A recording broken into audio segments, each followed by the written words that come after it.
Hey peeps and peepers, what are you doing? It's me. It's 25 after 9. Just got in. Just got out the woods. Gonna have me a little adult beverage here. My son got me that for Father's Day. Some black extra age Jim Beam. I like that stuff. I'll put a little bit of that in a glass like that. 3 alligators, 4 alligators. Anyway, I wanted to show you something on these filters that I found out. And boy, did I find out. Anyway, I did a little research. Now here's the filter that came off. This is the old one, and it did run, but it was acting weird. It didn't seem like it was getting fuel, but it did run. That's a Nappa 3166, okay? And it's a CAV fuel system, which they're horrible. I don't know why anybody still uses them. New Holland, Ford, Perkins. It's just a terrible system. I had something years ago that had them. I took them off, and that's what I ended up doing with this too. But let me show you something. There's how the bottom of that filter goes. Now there's a ring. Let me set this camera up a little differently here, so I don't have to hold it. I'm just using my tablet, so excuse the stupidity of all this, but it is what it is, you know. Here, let me see if I can do it that way. I know, I'll use Mr. Beam. He'll hold you up nicely. Okay, so here's the Nappa filter. And remember now, I was bitching and moaning about not being able to get fuel out of the second housing. And there's two of these that are right side by side, same filter housing, all right? They have a rubber seal that goes in here, all right? An O-ring, it's a flat rubber ring. And then they have one on the bottom. And the package, the filter comes with two of this size, which works on this application. And then there's one bigger one that must work on a different bowl. You know, if you got the different sediment bowl. So it's got a sediment bowl down here that goes, and you've got this stupid rubber seal here, and then the rubber seal here. So what it does is the fuel oil can get down inside here because it's O-ringed on the stem. So it pours down in there, and then it comes out of the filter.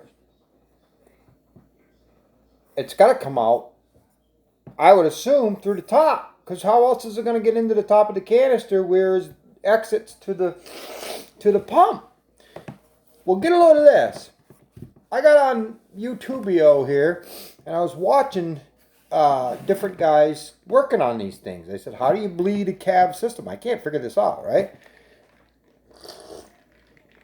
So anyway, some guy in Australia, some lad from Australia, he's on there, and I happened to notice the filter that he was using. It was a Fleet Guard FF167A, and I noticed something peculiar. Not peculiar, something that makes sense. There's the filter that he had. I looked it up. All right, that's a Fleet Guard. I don't know if it's backwards in this thing. It looks backwards to me, but I think you're seeing it right. FF167A. And when you cross that Fleet Guard number, Nappa's number comes up. 3166. So, and Wix makes Nappa's filter, okay? So I went to another auto parts store this morning, and I said, do you have this Fleet Guard filter, this one, or a Baldwin? Now the Baldwin has holes in it too, the same thing that cross references. So she said, no, the only thing I have is a Wix. I said, well, can I look at it? Now the Wix number is simply a 33 right here with this. There's Nappa's number, 3166. So the Wix number is 33166. Because Wix makes Nappa's filter. Okay, so whatever. and I buy a ton. Most everything I have is Nappa. They're good filters. I think these things are made wrong. Because think of it, when I put that rubber ring in here and it compresses, that's exactly where the thing compresses into the housing and it mushes the rubber ring down. How the frig is the oil supposed to get up by that? Because remember, there's a wiener that goes down in here where the bolt goes up through the bottom and threads in with a bowl, and then the bowl has a rubber gasket on it, and it sucks this whole thing tight. Well, how in the hell is the oil supposed to get up through there? And that's exactly what I was having trouble with. I couldn't get the oil to come back up through the filter and out. I don't know how the thing ever run. It did, but it kept quitting on me like it was running out of fuel. Well, like I said, I did a little research, and look at that. See how the holes in the top of it? So, in other words, the oil can get down, the fuel can get down in here, and then it's pushed up through the filter and filters, and the clean oil comes bubbling up out of the hole into the top of the housing and out the pipe hole, or whatever you want to call it, the port or whatever, to the injection pump. I never seen anything like it. So, I was gonna go get a set of the Baldwins. The Nappa that I deal with said, "Oh, we got us 4 Baldwins way down in Altoona, PA, but we can get them in here by 2:30." I said, "All right."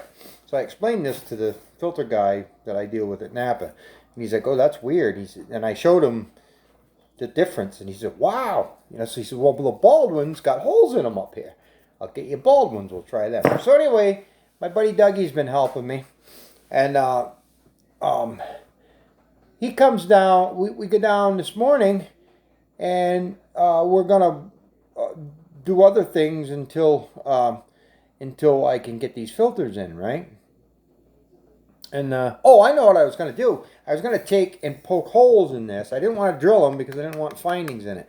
But I took a little a pick, a little awl, and I sharpened it up real good. And I was just gonna tap, and put 30 or 40 holes in this. Put it up in there and try it, So anyway, that's what I was going to do until the other filters came, just so I could run the thing, because I got 2 or 3 loads piled up down in the woods. I need the forwarder, So anyway, I go to do that. I go around this machine, and I'm like, look, this some bitch is leaking, And they're terrible. These are terrible. When you put them together, you got to tighten them so tight. It's awful. And they just don't seal good. They get wet around these. Not so much this one, but this one. Just a crummy setup. So anyway, I said to Doug last night when we were monkeying with it before we left, I said, those things are leaked. They're weak, but I'm going to tighten them. And I said, I hope I don't break the bowl on the bottom, a glass bowl. Well, I tighten them a little more. It's only a 10 millimeter screw, but I'm tightening, clink, clink, clink. And it's like, I don't want to tighten them anymore. I'll break the bowl. Well, I get down there this morning.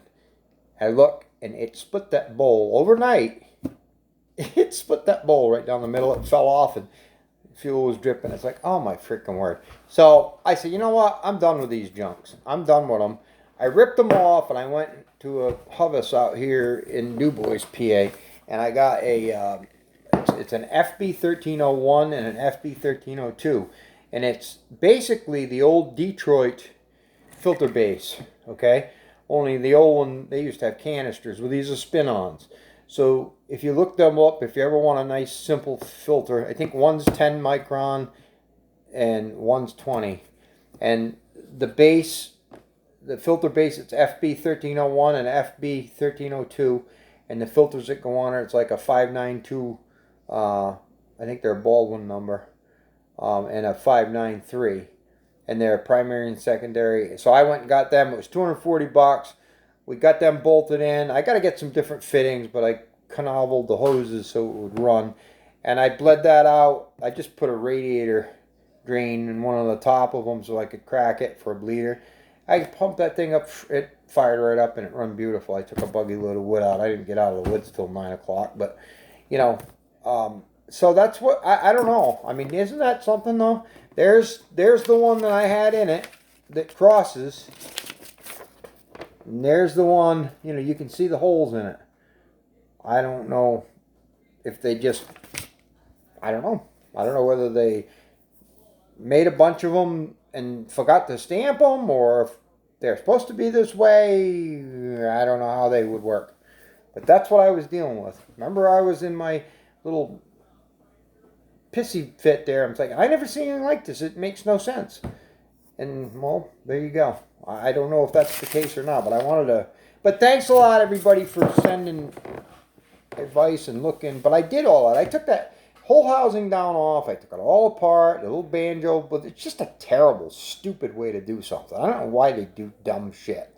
But, so complicated, you know. So anyway, I took it all apart. You know, it's not even that complicated. But I mean, you know, to inspect it, to putting the filters on it and making everything fit nice is complicated. But the filter base housing part of it is not a big complicated thing.